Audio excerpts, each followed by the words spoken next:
very much. Wow, look at this crowd. This is great. This is fantastic. I'm stoked to be here. I've got my headset, which is lovely. I feel like Madonna on the Blonde Ambition tour, which is kind of nice. Anyone? All right, cool.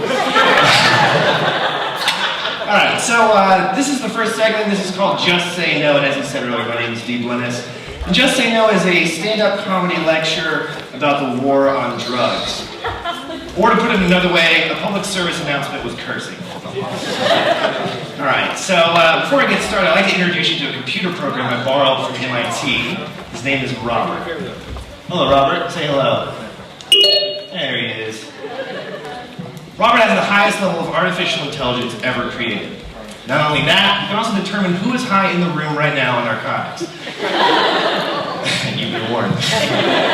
All I have to do is point this laser pointer into the crowd and he'll tell me who's high. So cover your eyes real quick. I don't want anyone going blind. Alright. Actually, we just do the whole room. What do you got for me? One result found perfect.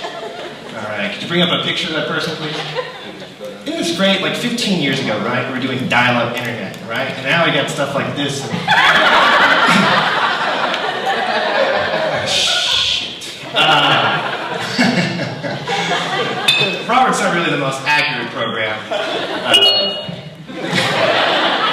I don't get high, so. Alright, you know what? I don't think we need Robert anymore. Thank you, Robert. Let's get rid of you. Alright, perfect. Alright, let's begin tonight's show by talking about America's favorite illegal drug. I'm talking about the ganja, the sticky icky, the chronic, the reefer, the wacky tobacco, the tacky wabacky.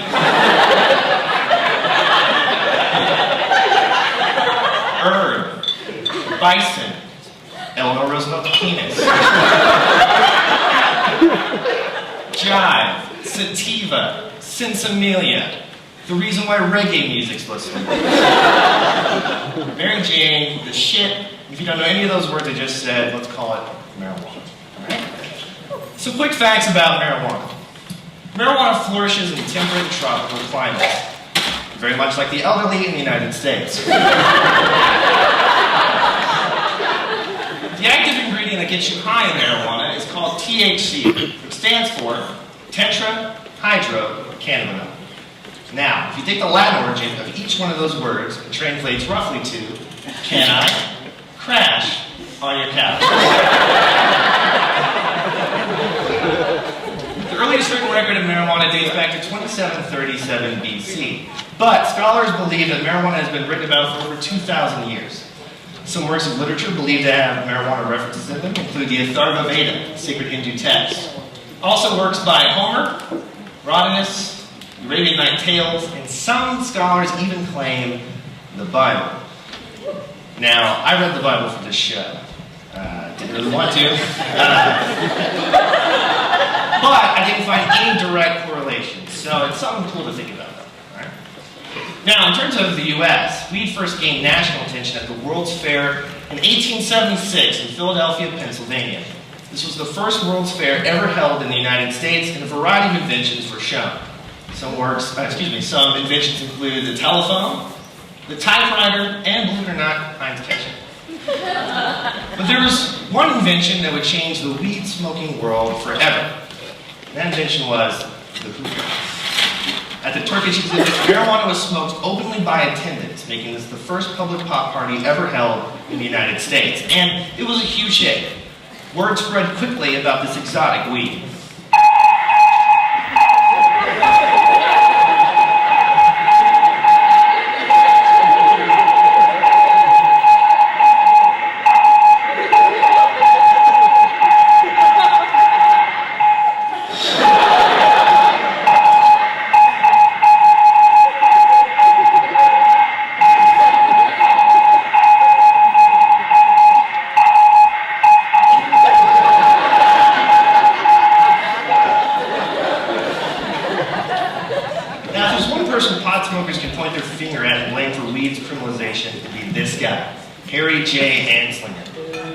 This guy was a major asshole. All of his life, actually. In fact, in his high school yearbook, he was voted most likely to ruin your buzz. Anslinger was the commissioner of the Federal Bureau Bureau of Narcotics, and he had some very powerful people as friends. One of them included William Randolph Hearst. Now, if you don't know who Hearst is, he was a newspaper tycoon, probably the richest man during his time, and also the inspiration for the film Citizen Kane. Anslinger began spreading propaganda about marijuana. In fact, going across the nation with this propaganda, and one way he instilled fear into the public was by tying marijuana usage to one particular minority. What minority was it, you asked? What minority is it? Well, the most evil minority in the world. That's right. Mexicans.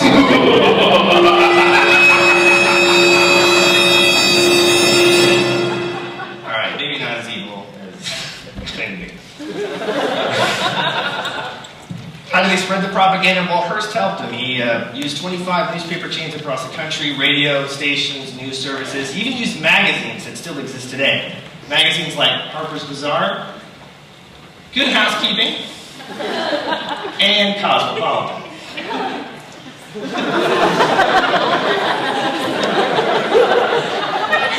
What is it? I don't know. So you probably wondered, D, what kind of messages was Anslinger spreading? Well, here's some direct quotes from Anslinger's propaganda. There are over 100,000 total marijuana smokers in the U.S., which are Negroes, Hispanics.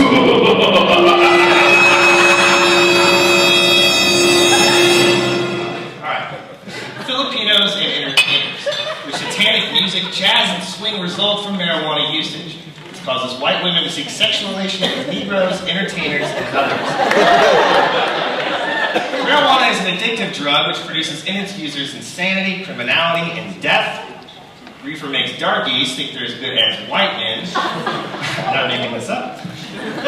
Marijuana leads to communist brainwashing. It's the most violence-causing drug of all time, and if you smoke a joint, you're likely to kill. Now, when it's funny. You remember earlier when I said I couldn't find a link between marijuana and the Bible? Well, I think I found it, because if smoking a joint makes you want to kill your own brother, then Cain must have been really fucking high when he killed Abel. Yeah. Wow, the joke didn't work at all, did it? I thought he was a racist piece of shit, but maybe he was honest. In 1939, Anslinger testified that weed caused crime. But an independent study in 1944 said this wasn't true. But unfortunately, stereotypes had already been established through films like Reefer Madness, Assassin of Youth, and the dope-smoking Negroes are going to impregnate my white virgin daughter. It's a forgotten film. No one really remembers it. In 1955, Anslinger again testified in front of Congress saying that marijuana leads to heroin addiction, which is a common belief to this day. And another report said that that wasn't true as well. But marijuana's influence is still strong. It's the fourth most popular mind-altering substance in the world behind caffeine, nicotine, and alcohol. Now, I'd like to take a minute of your time and get serious, if you don't mind. A lot of people ask me why I decided to write this show. And I wrote this show for two reasons. The first is I feel that there's a social taboo about drugs, and the majority of the information we believe we think is accurate is not. And we're unaware of how much the war on drugs is costing us socially as well as financially. The second reason was that I needed the community service hours, and the judge said this would work. So thank you very much. This beats picking up trash. This is great. If you look up your own research on the war on drugs, some of these statistics are staggering, and I'd like to share some with you. For example, 1 in 20 African Americans in this country are in prison. 50% of the prison population is African Americans, yet they only make up 20% of the actual U.S. population. We spend $600 a second of federal money on the war on drugs, meaning that in 1 minute, you spend more money on the war on drugs than the average one made in an entire year in 2008. Right? So how do we change the climate of the war on drugs? Well, I think we should really just have compassion about it. Make it human. The only time we really get involved with the war on drugs is when a loved one's involved in it. And unfortunately, if that's the case, it's too late. So let's become compassionate about it. Let's put a face to it. And we can start by talking about our own drug experiences. If you look around the room right now, statistically, 50% of you have done drugs at least once in your lifetime. Considering this is a theater crowd, it's probably more like 75, 80%. Let's talk openly about this, right? I'll lead the charge, okay? The first time I ever did acid, I'm not making this up, I was on a blind date.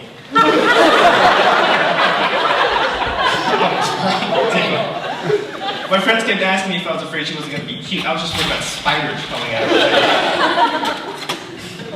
If we're going to use the term war on drugs, let's remember that wars end. And if we're fighting a war and we cannot see the end in sight, let's take a step back and realize why we started fighting the war in the first place.